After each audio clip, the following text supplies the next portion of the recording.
कहानी का पूरा आनंद लेने के लिए कहानी के पिछले भागों को सुनना ना भूलें। कहानी के पिछले भागों का लिंक आपको नीचे कमेंट बॉक्स और डिस्क्रिप्शन बॉक्स में मिलेगा। तो चलिए आगे की कहानी शुरू करते हैं। जय श्री कृष्ण, जय श्री राधे, ओम नमः शिवाय, जय माता दी। धीरे धीरे बच्चे के कारण ही सही, लेकिन उन दोनों के बीच की दूरियां कम होने लगी थी। मयूर के पिता बनने की खबर सुनकर निखिल के मन में भी पिता बनने की लालसा उत्पन्न हो गई थी। निखिल ने भी सोचा कि उम्र निकलती जा रही है, हमें भी अपने परिवार को बढ़ा लेना चाहिए। सॉरी दोस्तों, कहानी लिखते हुए निखिल की पत्नी का नाम याद नहीं आ रहा। हमने क्या लिखा था? अगर आप सबको याद है तो हमें कमेंट करके ज़रूर बताएं। हम निखिल की पत्नी को मंजीत कहकर बुलाएंगे। मंजीत इन झंझटों में नहीं पड़ना चाहती थी। उसने साफ साफ मना कर दिया था कि उसके पास फिलहाल अपने फ्यूचर के अलावा किसी और चीज़ के बारे में सोचने का वक्त नहीं है। लेकिन ज़रा यह भी तो सोचो कि एक वक्त ऐसा भी आएगा जब हम दोनों अकेले रह जाएंगे। हमारे पास रुपए पैसे तो बहुत होंगे, लेकिन अपना कहने का कुछ भी नहीं रहेगा। निखिल ने मंजीत को समझाने की कोशिश की।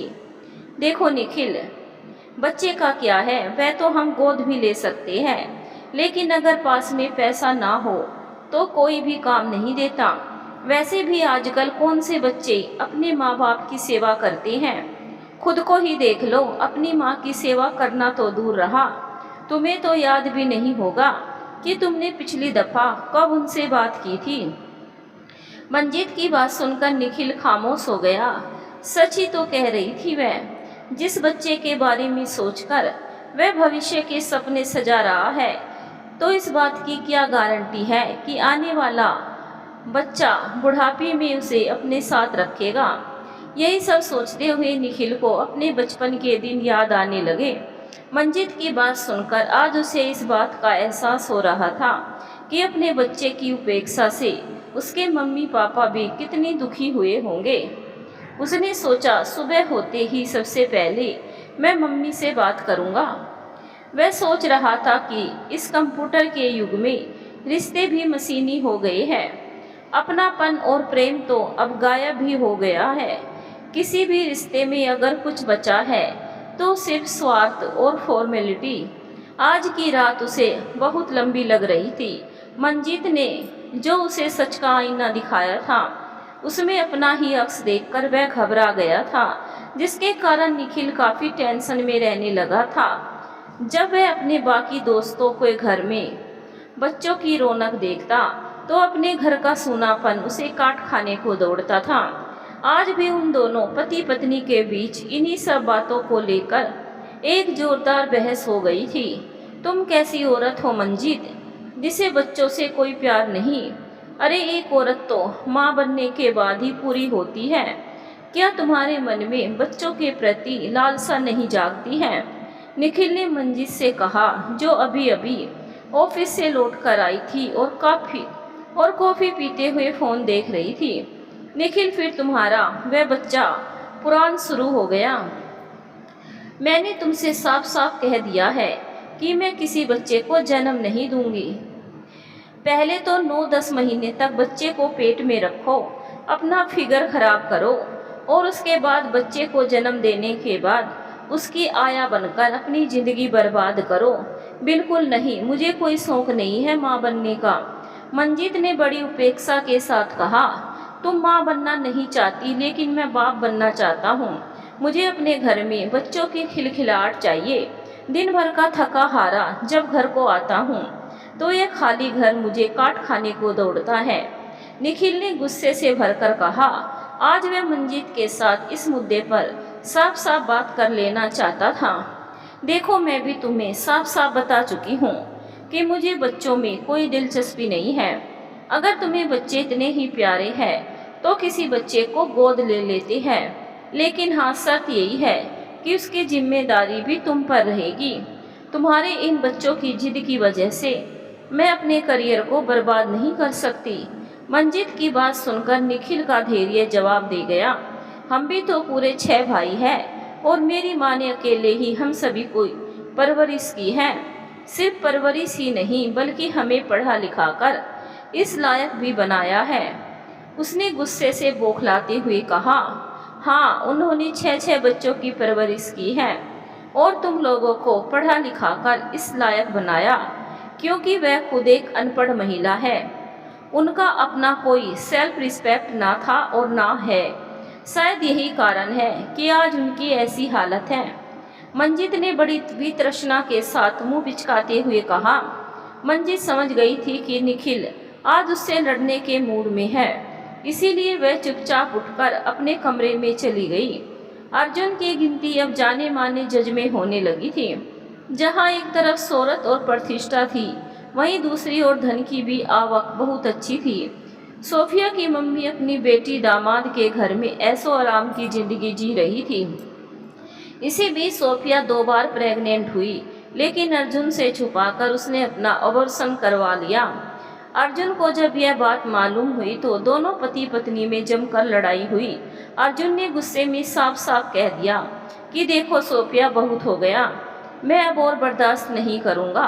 अब अगर 2 साल के अंदर तुमने पिता बनने का सुख नहीं दिया तो मैं इस आधार पर तुमसे तलाक ले लूँगा। और हाँ, इस बार तुम मेरी बात को हल्के में मत लेना। अर्जुन के तेवर साफ साफ बता रहे थे कि सचमुच इस बार वह ऐसा ही कुछ कर गुजरेगा। उसकी बात सुनकर सोफिया मन ही मन डर गई। सोफिया के साथ साथ उसकी मम्मी भी बुरी तरह डर गई। उन्हें इस बात का डर था कि कहीं अगर इस घर से उनकी बेटी को जाना पड़ा तो उन्हें भी जाना पड़ेगा। यही सोचकर उन्होंने अपने दामाद का पक्ष लेते हुए अपनी बेटी को ही खरी खोटी सुना दी। किसी भी तरह से सपोर्ट नहीं पाकर सोफिया हार गई और भगवान से प्रार्थना करने लगी कि वह एक बार फिर से माँ बन जाए ताकि अर्जुन का मुंह बंद हो सके। भगवान ने उसकी सुन ली और 6 महीने के बाद एक बार फिर से उसके पांव भारी हो गए। अर्जुन को जब इस बात का पता लगा तो वह बहुत खुश हुआ। उसने उसके लिए अलग से एक नर्स का बंदोबस्त कर दिया जो हर वक्त उसका ख्याल रखती। 9 महीने के बाद सोफिया ने एक साथ जुड़वा बच्चों को जन्म दिया। अर्जुन की खुशी का ठिकाना नहीं रहा। एक साथ वह एक बेटा और बेटी दोनों का पिता बन चुका था। उसने अपनी माँ के साथ साथ सारे भाइयों को भी इस बात की खबर दे दी। सत्तो जहाँ यह खबर सुनकर बहुत खुश हुई, वहीं निखिल अंदर तक कट कर रह गया। उस दिन निखिल और मंजित की जमकर लड़ाई हुई। हालात ऐसे हुए कि मंजित घर छोड़कर चली गई। 1 सप्ताह बाद निखिल के हाथों में मंजित की तरफ से तलाक का नोटिस आ गया। निखिल अब बुरी तरह टूट चुका था। दूसरी तरफ विकास लंदन में अपनी पत्नी और बच्चों के साथ बहुत खुश था। वह अपने परिवार में ऐसा खोया कि भाइयों के साथ साथ अपनी माँ की भी सुध लेना भूल गया। दिन गुजरते जा रहे थे। कहने को तो दिखावे के लिए सभी लोग बहुत खुश थे, लेकिन सच्चाई यह थी कि सारे रिश्ते खोखले हो चुके थे। सभी एक दूसरे से दूर जा चुके थे। अनीता और मयूर की शादी की सालगिरह आने वाली थी। मयूर पिछले 15 दिनों से अपने बेंगलोर वाले होटल की ब्रांच के हिसाब किताब संभालने के लिए गया हुआ था। पहले तो अनीता ने सोचा कि मैं ही अपने बेटे को लेकर बेंगलुरु चली जाऊंगी ताकि मयूर को सरप्राइज दे सकूं। वही मयूर अपने काम खत्म करके जल्द से जल्द वापस अपने घर लौटना चाहता था ताकि वह अपनी शादी की वर्षगांठ अपनी पत्नी और बच्चे के साथ अपने घर में मना सके। उस दिन सुबह से ही तेज बारिश हो रही थी, परंतु उस दिन बारिश के साथ तेज हवा भी चल रही थी। ऐसे मौसम में बेंगलोर की फ्लाइट भी कैंसिल हो चुकी थी। हारकर मयूर ने अपनी गाड़ी निकाली और घर जाने के लिए निकल गया। परसों उसकी मैरिज एनिवर्सरी थी। इससे पहले वह घर पहुंच जाना चाहता था। तूफानी बारिश में गाड़ी ड्राइव करना थोड़ा मुश्किल हो रहा था, लेकिन फिर भी वह बड़ी सावधानी के साथ आगे बढ़ रहा था। तभी कुछ आगे काली घाटी के पास आंधी तूफान की वजह से तेज आवाज करते हुए एक पेड़ टूट गया। तूफान के कारण एक बड़ा सा पेड़ टूटकर मयूर की गाड़ी पर गिरा। एक विशाल पेड़ की गाड़ी पर गिरने से वही गाड़ी माचिस के डिब्बे की तरह चपटी हो गई। स्टीयरिंग मयूर के सीने में धंस चुका था और चारों ओर से शीशे टूटकर उसके शरीर में घुस चुके थे। मयूर को समझ में आ गया कि यह उसका अंतिम क्षण है। उसने अपनी जेब से मोबाइल निकालने की कोशिश की, लेकिन सफल नहीं हो सका। वह अपनी आंखों के सामने मौत को खड़ी देख रहा था। पल भर नहीं, उसकी आंखों के आगे बचपन से लेकर आज तक के सारे लम्हे जीवंत हो गए। उसे अपनी माँ के इंतजार करती हुई आंखें याद आ रही थी। उसे अपने बच्चे का मुस्कुराता हुआ चेहरा और अनीता का प्यार भरा साथ याद आ रहा था। वह भयंकर पीड़ा से गुजर रहा था। अंतिम सांस तक उसने पूरी कोशिश की कि वह किसी तरह गाड़ी से निकल सके, लेकिन ऐसा संभव नहीं हुआ। तूफान के शांत होने पर जैसे ही इस एक्सीडेंट के बारे में सबको पता लगा, सभी लोग वहां जमा होने लगे। तुरंत रेस्क्यू टीम आई और किसी तरह पेड़ को क्रेन से हटाते हुए गाड़ी को निकाला, लेकिन तब तक मयूर की सांसें टूट चुकी थी। टीवी चैनल पर इस दुर्घटना के बारे में बताया जाने लगा था। पुलिस वालों ने मयूर के पास से बरामद आईडी कार्ड और बाकी के पेपर से उसके बारे में सब पता लगा लिया था और उसके घर वालों को खबर भिजवाने की तैयारी कर रहे थे। मिस्टर अखिलेश भी इस वक्त हॉल में बैठे टीवी देख रहे थे। जैसे ही उन्होंने टीवी पर फ्लैश होती न्यूज़ को देखा और मयूर की क्षतिग्रस्त गाड़ी के साथ साथ उसकी आईडी को देखा तो उनकी सांस रुक गई। उन्होंने तुरंत बेंगलुरु फ़ोन करके अपने आदमियों से वहां पहुंचने को कहा और वह खुद भी बेंगलोर के लिए निकल गए। अखिलेश जी के वहां पहुंचने से पहले ही उनके आदमी वहां पहुंचकर बाकी की कार्रवाई कर चुके थे। सभी लोग मयूर की बॉडी को लेकर उसके घर लाने की तैयारी कर रहे थे। अखिलेश जी की आंखों के आगे तो अंधेरा छा रहा था।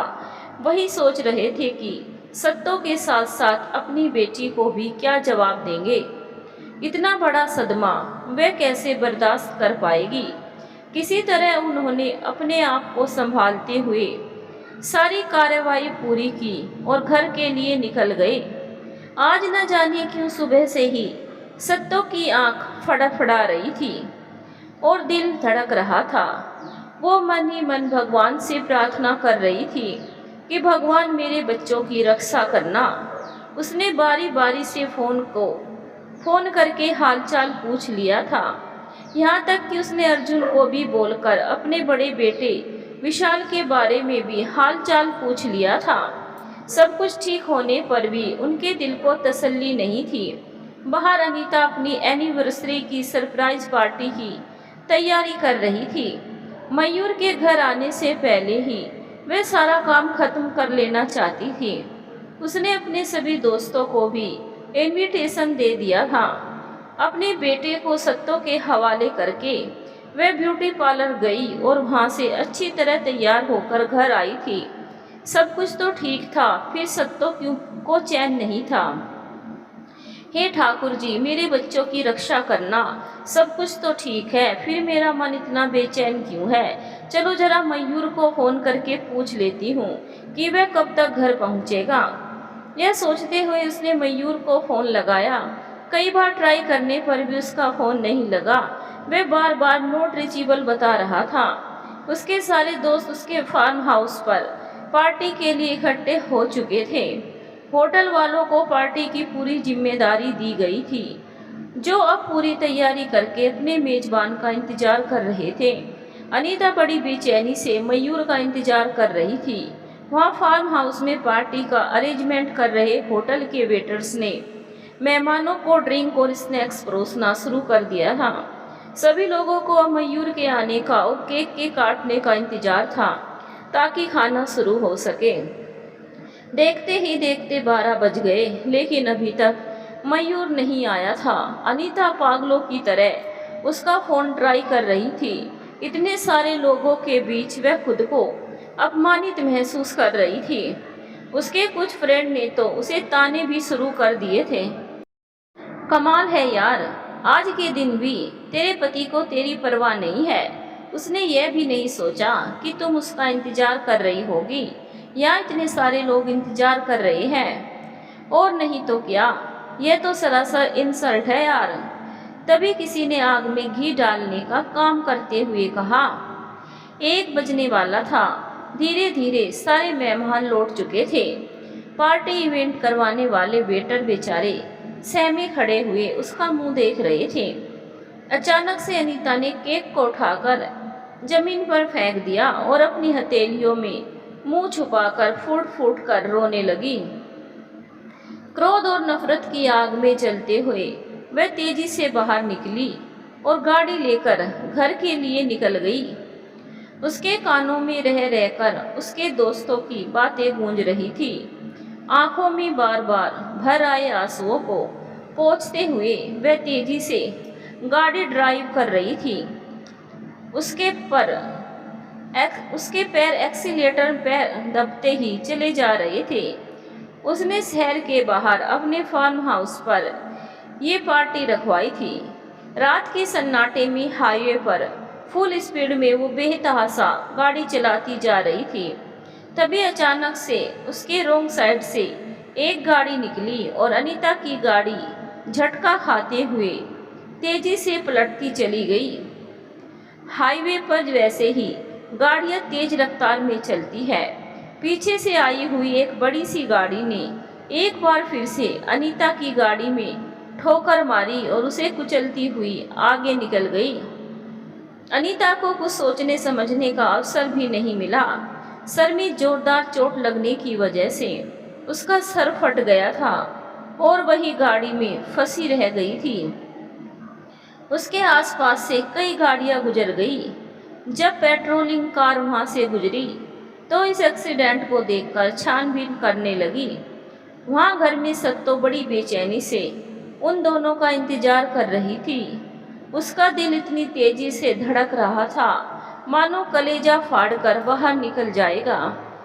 किसी तरह उसने अपने पोते को सुला दिया था और खुद वो अपने बहू बेटे का इंतजार कर रही थी। उसने सोचा कि शायद मयूर सीधे अपनी पार्टी में ही पहुंच गया होगा। यही सोचकर वे उन दोनों का इंतजार कर रही थी। पर इस तरह आंखों ही आंखों में सत्तों की सारी रात कट गई। सुबह हो चुकी थी, लेकिन फिर भी अभी तक मयूर और अनीता का अता पता नहीं था। जब तक सोनू सोया हुआ है तब तक मैं नहा धोकर पूजा पाठ कर लेती हूँ। उसके बाद मयूर को फ़ोन करूँगी। कितना बड़ा हो गया, लेकिन फिर भी उसे इस बात की अक्ल नहीं है कि कम से कम अपनी माँ को फ़ोन करके अपने से कुशल होने की बात बता दे। दोनों पति पत्नी एक जैसे हैं, आखिर कब समझ आएगी नहीं। इस तरह बड़बड़ाते हुए सत्तो जल्दी से नहाने के लिए चली गई। नहा धोकर उसने पूजा पाठ किया और अपने कमरे में आई। यह देखकर उसने चैन की सांस ली कि सोनू अभी तक चैन की नींद सो रहा था।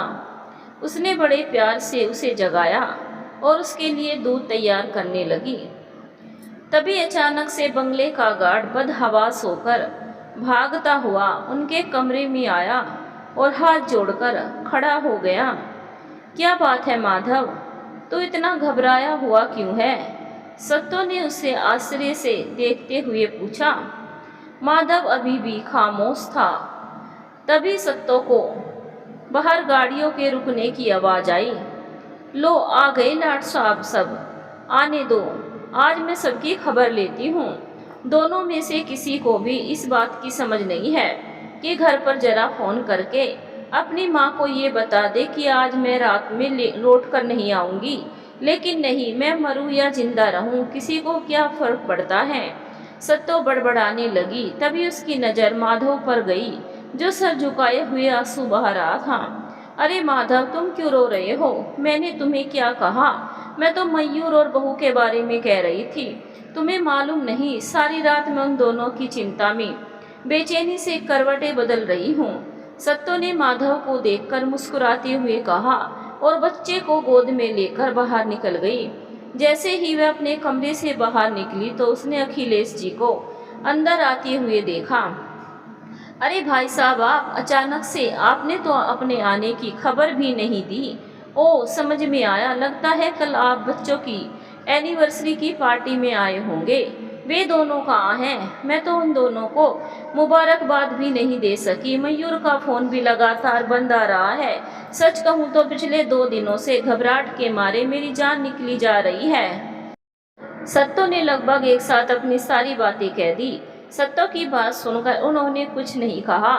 चुपचाप एक गहरी सांस लेते हुए सोफे पर बैठ गए। न जाने क्यों आज अखिलेश जी की चुप्पी कुछ अलग लग रही थी। सत्तो से जब बर्दाश्त नहीं हुआ तो वह बाहर की ओर झांकती हुई बोली, आने दीजिए आज उन्हें। मैंने भी कान पकड़कर डांट न लगाई तो मेरा नाम भी सत्तो नहीं। आखिर उन्होंने मुझे, अरे भाई साहब, आप अचानक से, आपने तो अपने आने की खबर भी नहीं दी। ओ, समझ में आया, लगता है कल आप बच्चों की एनिवर्सरी की पार्टी में आए होंगे। वे दोनों कहाँ हैं? मैं तो उन दोनों को मुबारकबाद भी नहीं दे सकी। मयूर का फ़ोन भी लगातार बंद आ रहा है। सच कहूँ तो पिछले 2 दिनों से घबराहट के मारे मेरी जान निकली जा रही है। सत्तो ने लगभग एक साथ अपनी सारी बात कह दी। सत्तो की बात सुनकर उन्होंने कुछ नहीं कहा। चुपचाप एक गहरी सांस लेते हुए सोफे पे बैठ गए। न जाने क्यों आज अखिलेश जी की चुप्पी कुछ अलग लग रही थी। सत्तो से जब बर्दाश्त नहीं हुआ तो वह बाहर की ओर झांकती हुई बोली, आने दीजिए आज उन्हें। मैंने भी कान पकड़कर डांट ना लगाई तो मेरा नाम भी सत्तो नहीं। आखिर उन्होंने मुझे क्या समझ लिया है, घर की नौकरानी या चौकीदार? सत्तो ने जैसे ही यह बात कही तो अखिलेश जी फूट फूट कर रोने लगे। अब आपकी डांट सुनने के लिए कोई नहीं आएगा भाभी, कोई नहीं। सत्तो ने जैसे ही यह बात सुनी तो उसके मन को अजीब सा धक्का लगा। किसी अनहोनी की आशंका से वो भागती हुई बाहर निकली। जैसे ही दरवाजे पर पहुंचे तो उसके कदम वहीं रुक गए। ऐसा लगा जैसे किसी ने जंजीरों से उसे बांध दिया हो। उसकी आंखें फटी की फटी रह गई। सामने एम्बुलेंस खड़ी थी और साथ में पुलिस की गाड़ी भी। हे भगवान, यह सुबह सुबह मेरे घर में एम्बुलेंस क्यों आई है और साथ में पुलिस भी है? कहीं अनीता के साथ तो कोई दुर्घटना नहीं हो गई? वैसे भी कल वह बड़े गुस्से में थी।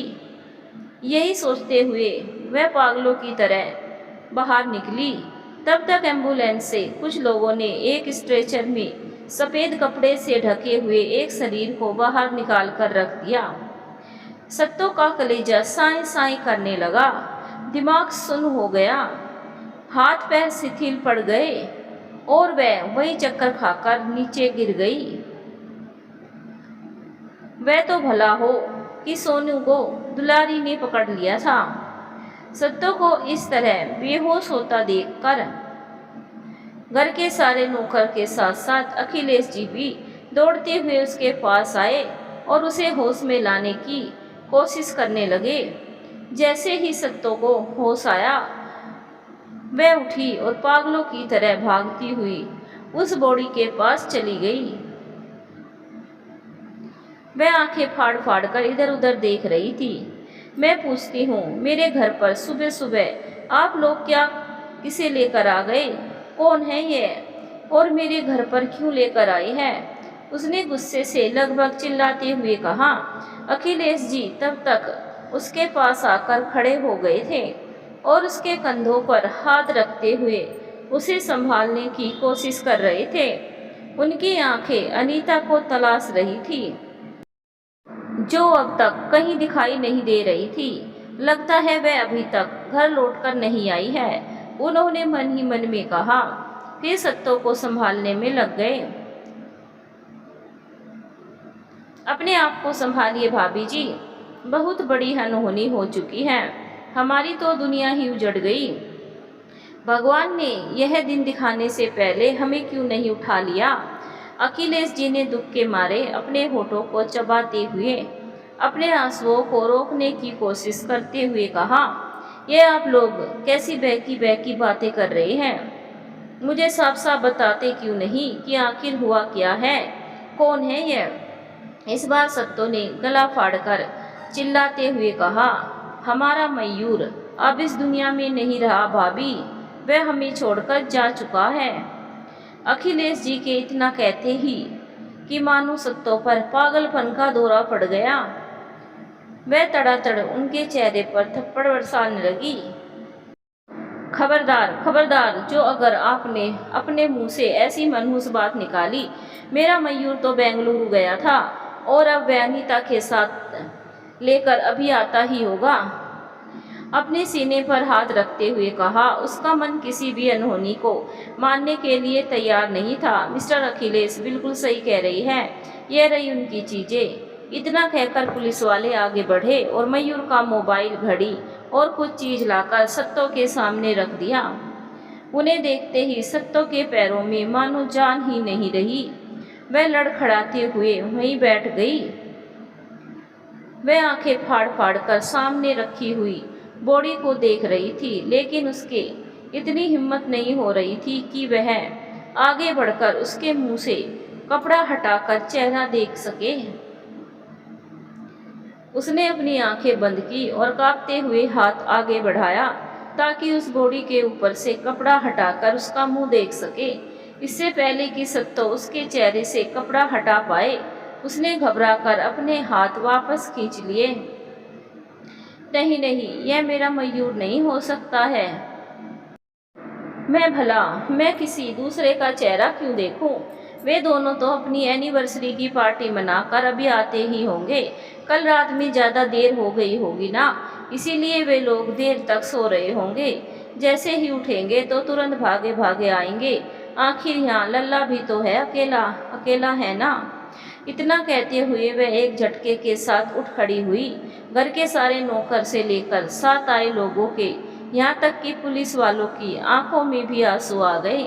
अपने आप को संभालिए अम्मा जी, यह अनहोनी हो चुकी है। यह आपके बेटे मयूर की ही बॉडी है। जैसे ही किसी ने कहा तो सत्तो कुछ पल के लिए उसे देखती रह गई, फिर लहराकर जमीन पर बेहोश होकर गिर पड़ी। अखिलेश जी की नजरें अपनी बेटी को ढूंढ रही थी। वह सोच रहे थे इतना शोरगुल होने पर भी वह बाहर क्यों नहीं आ रही है। वह बेचारे क्या जानते थे कि अभी और भी बिजलियां टूटने बाकी थी।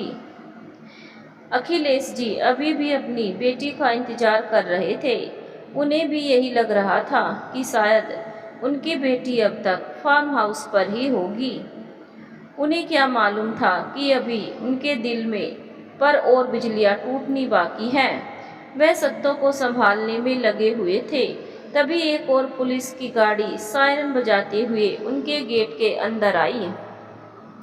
पहले से ही वहां पुलिस और लोगों की भीड़ देखकर वे लोग भी कुछ परेशान हुए और पुलिस वालों को आया हुआ देखकर अखिलेश जी ने आगे बढ़कर उन सबों से बात करने की कोशिश की।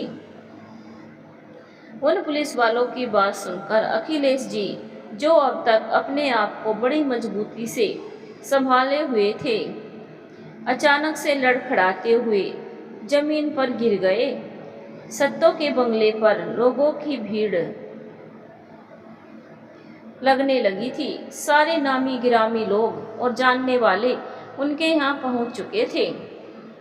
मौके की नजाकत को देखते हुए माधव ने फोन करके सभी भाइयों को मयूर की मौत के बारे में बता दिया था।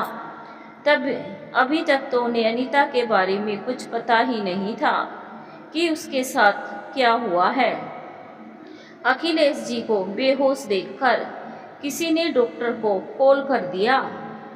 जैसे ही डॉक्टर आए और उनका चेकअप किया तो बताया ब्लड प्रेशर के हाई होने की वजह से और कोई शॉकिंग न्यूज की वजह से ये हालत हुई है। उन्हें नींद का इंजेक्शन देकर आराम करने को कह दिया। उधर जैसे ही लोगों को यह बात पता चली कि अनीता भी एक्सीडेंट की वजह से अब इस दुनिया में नहीं है, तो इस बार सचमुच सभी लोगों पर बिजली सी गिर गई। 2 दिनों के अंदर सब कुछ खत्म हो चुका था।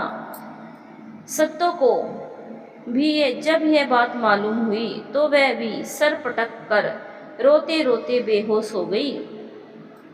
दुलारी उन्हें संभालने पर लगी हुई थी। परंतु एक बार फिर से माधव ने अनीता की मौत की खबर भी सभी भाइयों को दे दी थी। ऐसी मनहूस खबर सुनकर सारे भाई सन्न रह गए थे।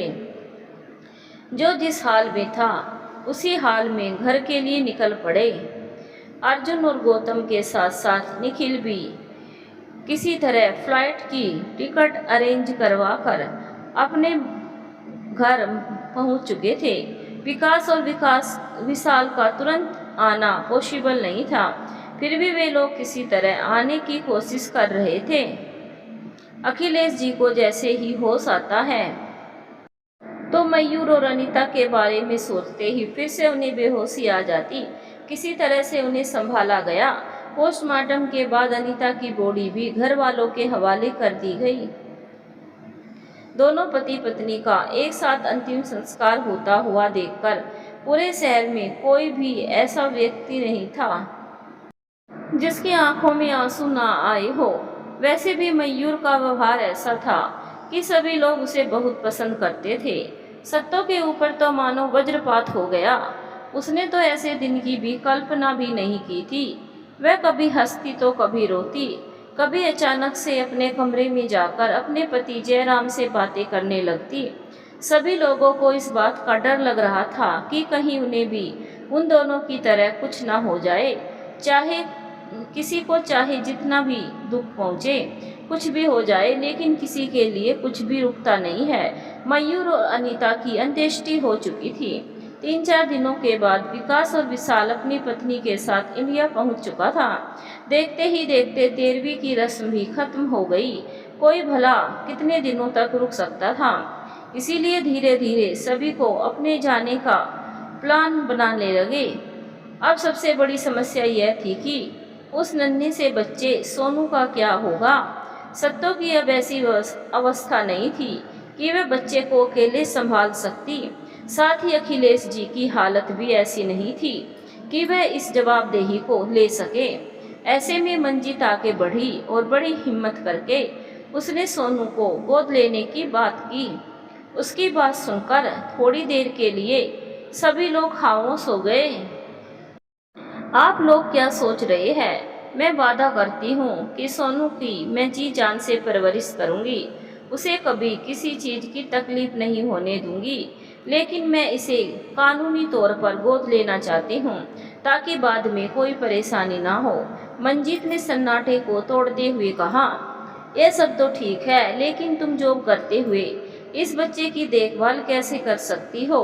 और नौकरों के भरोसे बच्चे को छोड़ना ठीक नहीं होगा। गौतम ने जब यह बात कही तो मंजीत घूरकर उसे ही देखने लगी। आपसे किसने कहा भैया कि इस बच्चे को अपनाने के बाद भी मैं नौकरी करूंगी? मुझे सिर्फ और सिर्फ यह बच्चा चाहिए।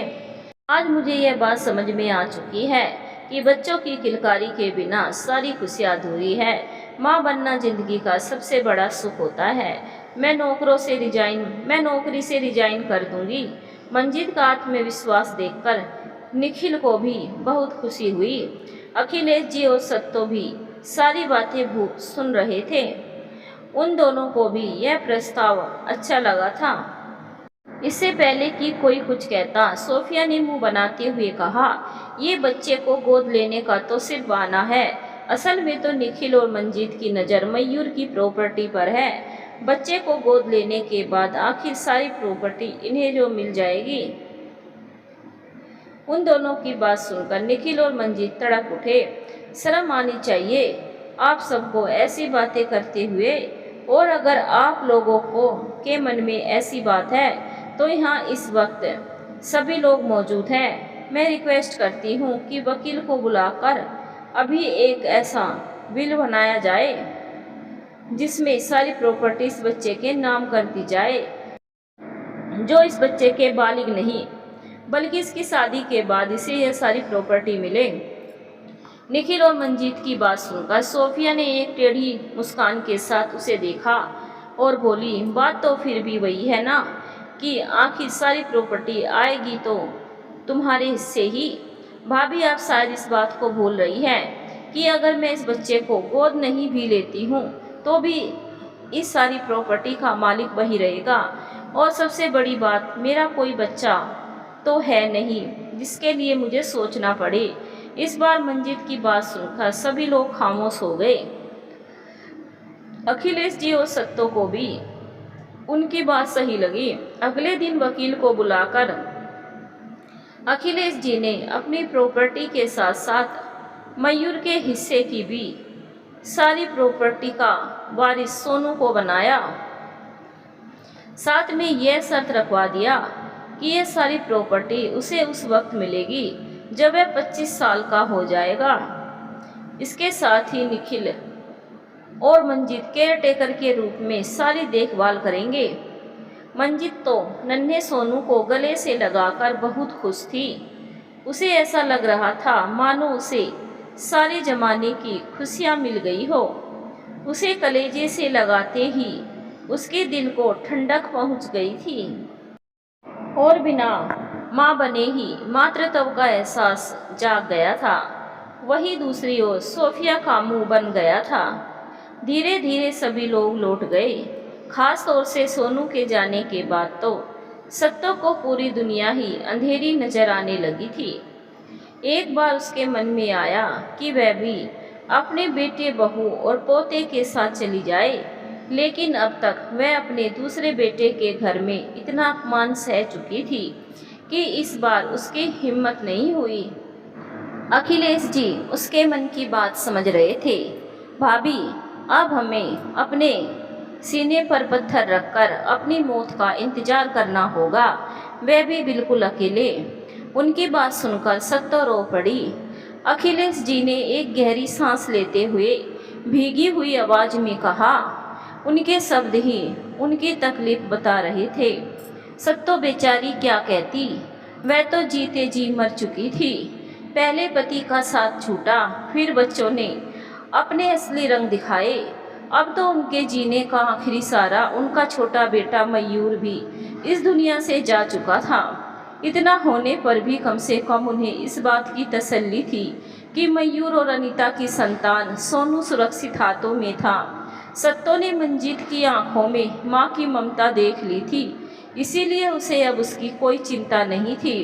कुछ दिनों के बाद अखिलेश जी भी वापस चले गए। बीच बीच में आकर वे बिजनेस के साथ साथ सत्तो का भी हाल समाचार पता करते रहते थे।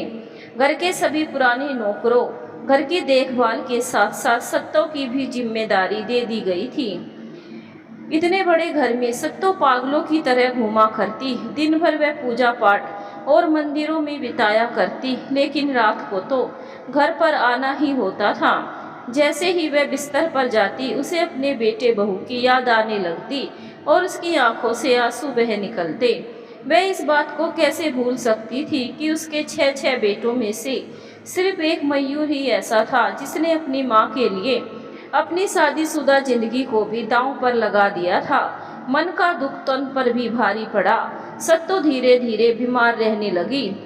उधर एक दिन ऐसा हुआ कि अखिलेश जी भी रात को अच्छे भले सोए, लेकिन सुबह का सूरज नहीं देख सके। रात में ही ना जाने किस घड़ी में उन्हें हार्ट अटैक आया और वे नींद में ही चल बसे।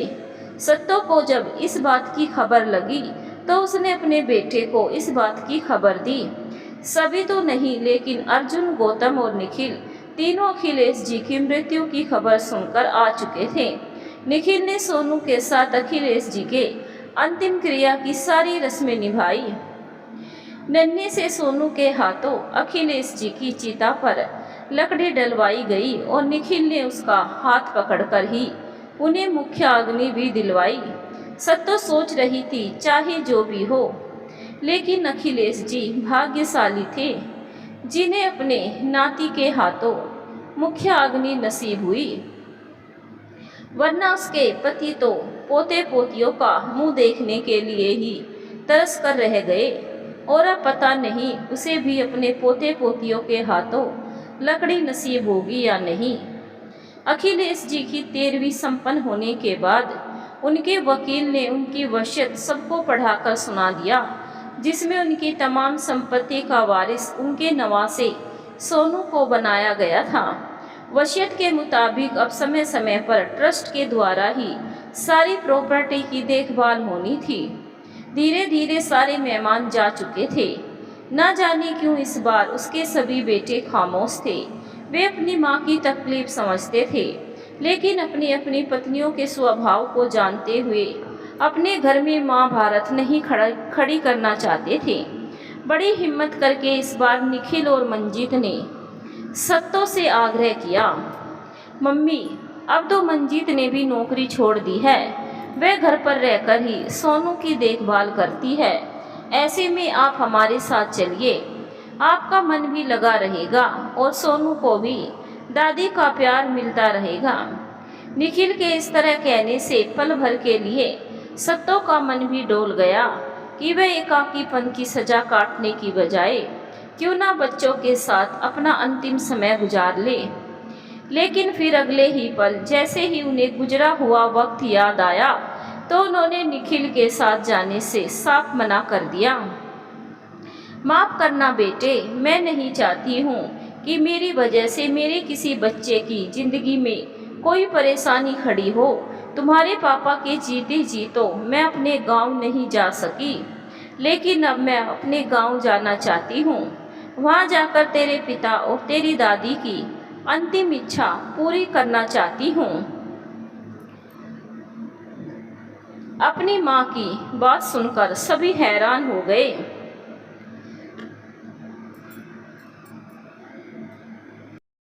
आपको गांव छोड़े हुए कितने साल बीत चुके हैं, शायद आपको यह बात भी याद नहीं होगी। इतने सालों के बाद तो वहाँ कुछ भी नहीं बचा होगा। अब वहाँ जाकर आप क्या करेगी? निखिल ने उन्हें गांव जाने से मना करते हुए कहा।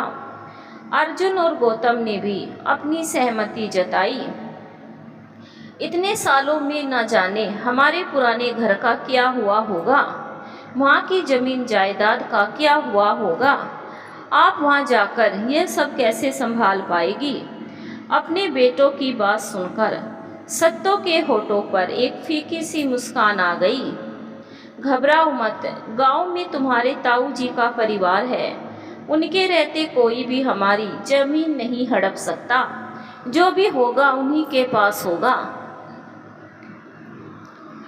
और वैसे भी उस समय के मुखिया जी को तेरी दादी माँ ने सब कुछ समझा दिया था। मेरा अब यहाँ कोई काम नहीं है, मैं वहीं जाकर बाकी के काम देखूंगी। अपनी माँ की जिद देखकर सभी चुप हो गए। जाने से पहले गौतम ने केशव को अच्छी तरह समझा दिया।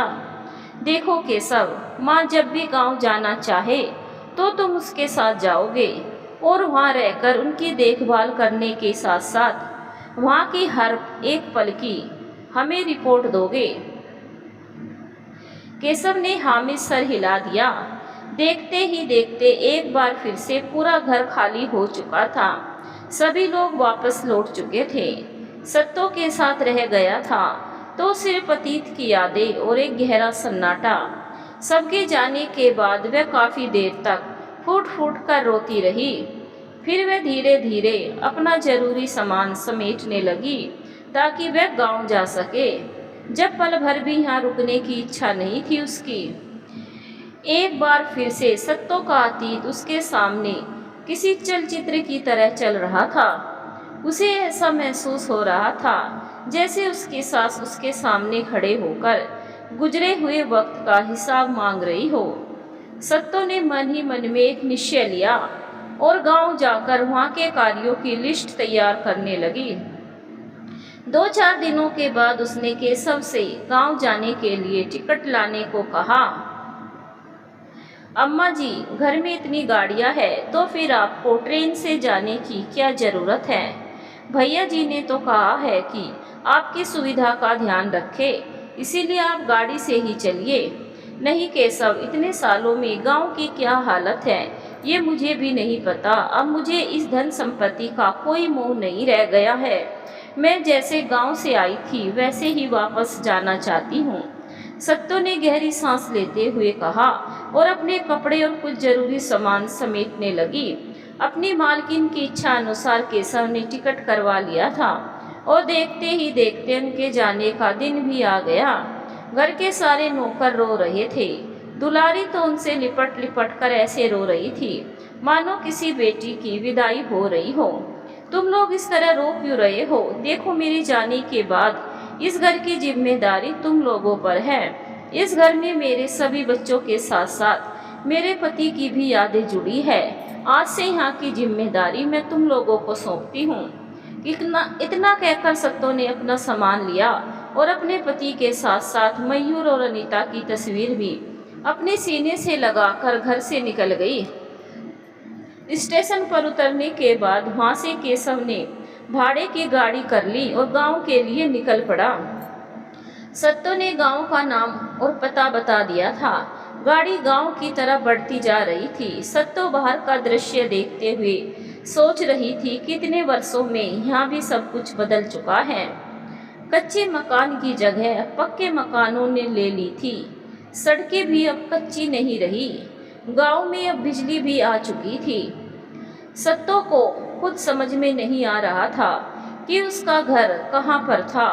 दिमाग पर जोर देने पर उसे याद आया कि उसके घर के आधा किलोमीटर की दूरी पर ही एक शिव मंदिर था और तालाब था। वही सड़क की दूसरी ओर उसके जेठ का मकान था।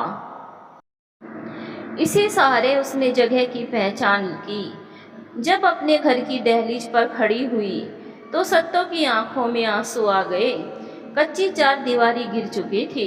उस लंबे चौड़े आंगन में घास फूस हो गए थे। एक किनारे कुछ सब्जियों के पोंचे लगे हुए थे। जहाँ कोई औरत झुकी उनमें से सब्जियां तोड़ रही थी। उसका ईंटों का कच्चा मकान ढहने की स्थिति में था। एक कमरे को छोड़कर बाकी दीवारें गिर चुकी थी। जो कमरा बचा था उस पर लगी खपरेल की छत टूटकर धंस चुकी थी। यहाँ तो कुछ भी नहीं है अम्मा जी। इस जंगल में कैसे रहेगी आप? मैं अभी भैया जी को फ़ोन करके बता देता हूँ कि यहाँ पर रहने लायक कुछ भी नहीं है। हमें इसी वक्त यहाँ से लौट जाना चाहिए। केशव ने चारों तरफ देखते हुए घबरा कर कहा। कल तक आलीशान महल में ठाठ से रहने वाला नौकर भी इस बात की कल्पना से डर रहा था कि वह इस टूटी फूटी झोपड़ी और इस घने जंगल में कैसे रहेगा। मगर सत्तो को जरा सी भी घबराहट नहीं महसूस हो रही थी। वो केशव की बात सुनकर बड़े प्यार से उसके सर पर हाथ फेरते हुए बोली, देखो बेटा, अगर तुझे जाना है तो चले जाओ। मैं तुम्हें रोकूंगी नहीं, लेकिन मैं यहाँ से वापस नहीं जाऊंगी, क्योंकि यहाँ रहकर ही मैं अपने पति और उनकी माँ के सपने पूरे कर सकती हूँ। केशव तो सचमुच पल भर के लिए भी नहीं रुकना चाहता था। उसने सोचा, अगर मैं मालकिन को इस हालत में छोड़कर चला जाता हूँ तो क्या पता छोटे मालिक नाराज होकर मुझे नौकरी से निकाल दे। इसीलिए वह मन मारकर रुक गया। सत्तो अभी केशव से बातें कर ही रही थी कि तभी सब्जी तोड़ती हुई औरत दोनों के पास आकर खड़ी हो गई। सत्तो ने देखा उस औरत के चेहरे पर घूंघट था और हाथ में टोकरी थी जिसमें उसने कुछ सब्जियां तोड़ रखी थी। आप कौन है अम्मा जी, और यहाँ क्यों आई है? आज से पहले तो हमने आपको इस गांव में कभी नहीं देखा। उस महिला ने बड़े प्रेम से सत्तो से पूछा। मैं इस घर और जमीन की मालकिन हूँ। बरसों के बाद या फिर यह कहूँ कि एक युग के बाद मैं यहाँ आई हूँ और अब मैं यहीं रहूँगी। लेकिन क्या मैं तुमसे पूछ सकती हूँ कि तुम कौन हो बेटी? सत्तो की बात सुनकर उस औरत ने सब्जी की टोकरी एक तरफ रख दी और झट से उसके पैर छू लिए। आप शायद सत्तो काकी है। आज से पहले मैंने आपको कभी देखा तो नहीं, लेकिन अम्मा जी और मेरे पति आप लोगों की बातें जरूर करते हैं। इसके बाद उसने केशव से सारा सामान लेकर अपने पीछे आने को कहा और थोड़ी दूर स्थित उन दोनों को लेकर अपने घर चली गई। ये तू अपने साथ किसको लेते आई है? कौन है ये सब? बाहर दलान में बैठी हुई एक बहुत बूढ़ी औरत ने कहा। उस बूढ़ी औरत की उम्र कम से कम 90-95 साल की जरूर रही होगी। सत्तो ने देखा बैठी हुई वह हाथ का पंखा झल रही थी। समय के प्रभाव से चेहरे पर झुर्रियाँ अवश्य आ गई थी, लेकिन फिर भी सत्तो ने पहचान लिया। वह उनकी सासू माँ दुर्गा देवी की जेठानी जमुना देवी थी। सत्तो ने आगे बढ़कर उनके पैर छूते हुए कहा, पाई लागू काकी, कौन है तू? हमने तो का पहचाना नहीं। इतना कहते हुए उसने अपने पाँव पीछे कर लिए। काकी, हम हैं सत्तो, कहीं तू दुर्गा की बहुरिया तो नहीं? इतना कहते हुए उसकी आवाज़ कांपने लगी। सत्तो के हाँ में सर हिलाने से बड़ी मुश्किल से वह सरक कर आगे बढ़ी और उसे अपने सीने से लगा लिया। तभी अंदर से एक सत्तो की हम उम्र महिला बाहर निकल के आई और आकर सारी बातें सुनने लगी। जैसे ही यह मालूम हुआ कि वह दुर्गा काकी की बहू है, तो उसने भी आगे बढ़कर बड़े प्रेम से उसका स्वागत किया और अपने पति को आवाज़ देने लगी, अजी सुनते हो, जरा बाहर तो निकलो, देखो तो कौन आया है। जमुना काकी की बहू गीता ने अपने पति को आवाज़ लगाई। आवाज़ सुनकर जैसे ही गोपाल बाहर निकला, तो थोड़ी देर गौर से देखने के बाद उसने सत्तो को पहचान लिया। तुम तो सत्तो भोजी हो ना? आज एक युग के बाद गांव की कैसे याद आ गई? गोपाल ने आगे बढ़कर उसके पैर छूते हुए कहा, आ गई हूँ देवर जी, अब की बार हमेशा के लिए आई हूँ। आपके भैया और अम्मा जी के सपना को जो पूरा करना है। सत्तो की बात सुनकर गोपाल की आंखें चमकने लगी। उसने अपनी पत्नी की ओर देखा और कहा, अरे अब खड़े खड़े हमारा मुंह का देख रही है? जल्दी से भोजी के चाय पानी का प्रबंध करो। और हाँ भोजी अब यहीं रहेगी। नहा धोकर विश्राम करने के बाद सत्तो को पता चला कि उसके चाचा ससुर की मृत्यु हो चुकी है और चाची सास बाहर बरामदे में पड़े पूरे घर का हाल देखती रहती है। उनका बेटा गोपाल और बहू गीता मिलकर घर को खेती बाड़ी का काम देखते हैं। गोपाल का बेटा राघव था और उनकी पत्नी जानकी थी। दोनों मिलकर घर का काम देख रहे थे। जयराम और सत्तो के गांव से जाने के बाद राघव पैदा हुआ था। अभी अभी राघव की पत्नी जानकी ही उन्हें अपने साथ लेकर आई थी। खाना पीना खाने के बाद सत्तो आराम करने लगी थी। वही जमुना के बेटे बहू आपस में कुछ मंत्रणा कर रहे थे। केशव के रहने की व्यवस्था बाहर के दलान में कर दी गई थी। वह मन ही मन अपनी किस्मत को कोस रहा था। शहर में ऐशो आराम की जिंदगी जीते हुए अचानक से उसे इस माहौल में रहना पड़ रहा था।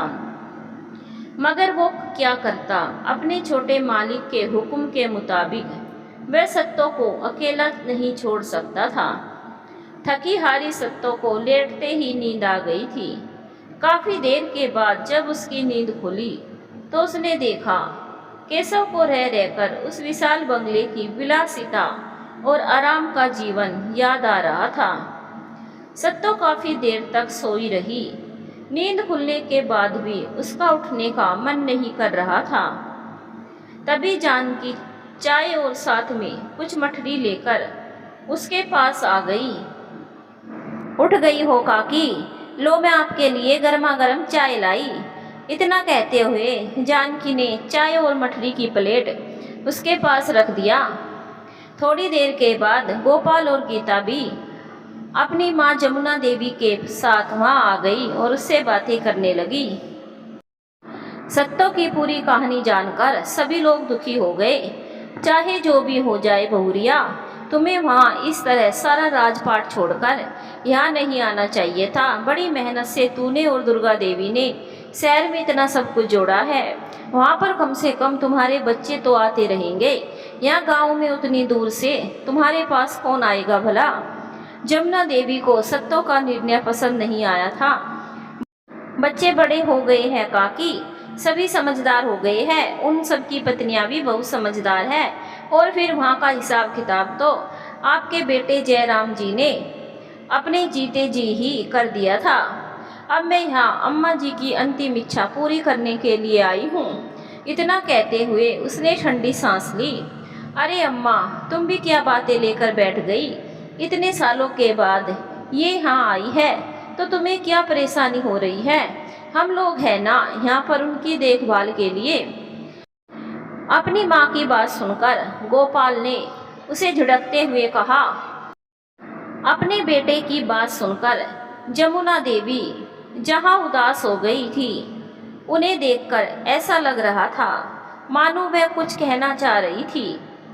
वही गोपाल और गीता की आंखों में एक गहरी चमक उभर आई थी। अगले दिन, गोपाल बेटा, मैं कह रही थी अगर किसी मजदूर की व्यवस्था कर देते तो मैं उससे आंगन की सफाई करवा देती। सत्तो ने चाय पीते हुए गोपाल से यह बात कही तो हिसाब किताब करते हुए गोपाल के हाथ रुक गए। उस आंगन की सफाई करवा कर क्या करोगी काकी? तुम क्या समझती हो मैं तुम्हें अकेले उस टूटी हुई झोपड़ी और जंगल में रहने दूंगा? अरे इतना बड़ा घर किस काम का है? तुम यहीं रहोगी। यहाँ तुम्हारी देखभाल के लिए गीता है, मेरी बहुरिया जानकी है।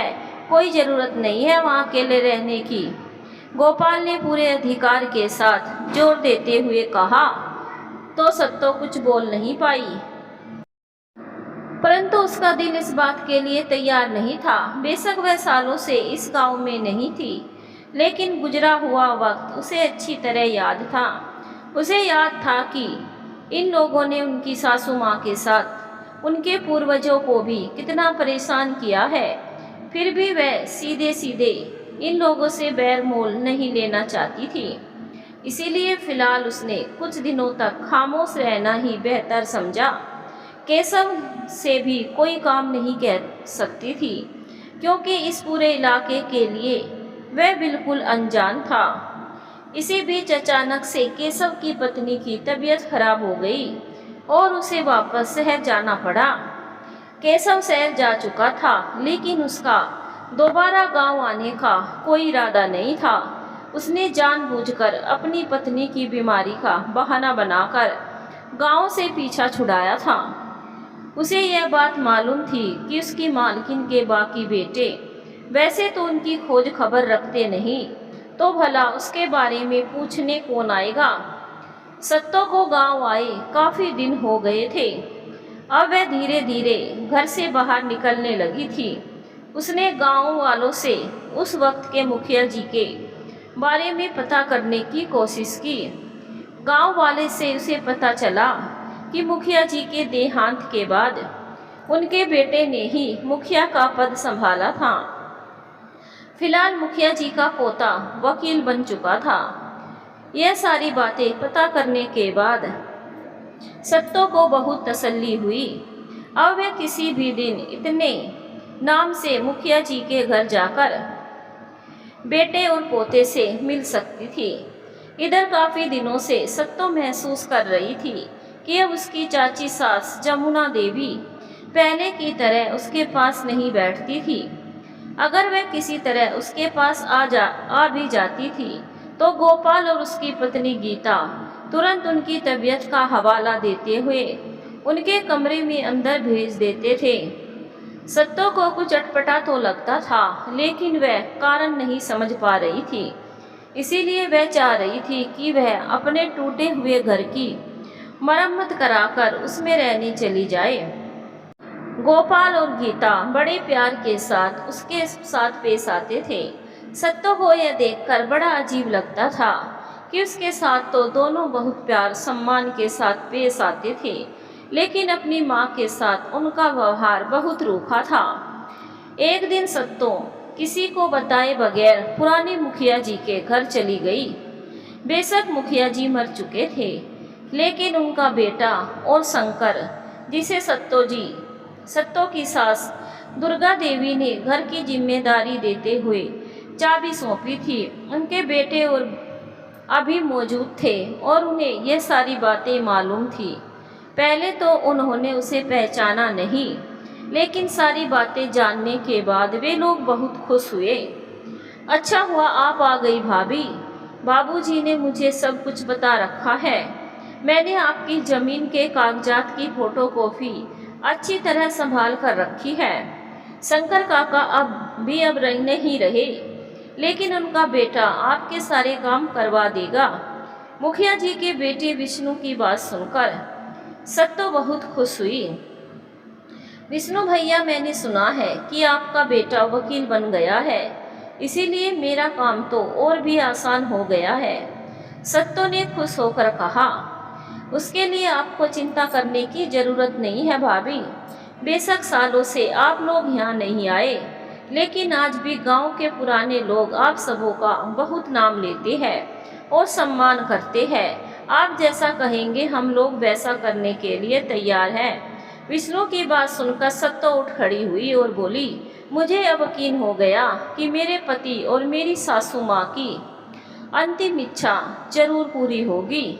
ठीक है, अभी मैं जाती हूँ, फिर किसी दिन आकर आपको सब बताती हूँ कि आगे क्या करना है। इतना कहकर सत्तो उठ खड़ी हुई और घर जाने के लिए निकल गई। वैसे भी अभी वह किसी को कुछ बताना नहीं चाहती थी, परंतु उसे क्या मालूम था कि जगह बेशक अलग अलग होती है, कि परंतु लोग सभी जगह एक से ही होते हैं। जैसे ही वह वहाँ से निकली तो गीता ने उसे देख लिया। सत्तो के साथ आगे क्या होने वाला है जानेंगे अगले भाग में। आगे की कहानी सुनने के लिए चैनल को सब्सक्राइब जरूर करें, वीडियो को लाइक भी जरूर करें। धन्यवाद दोस्तों।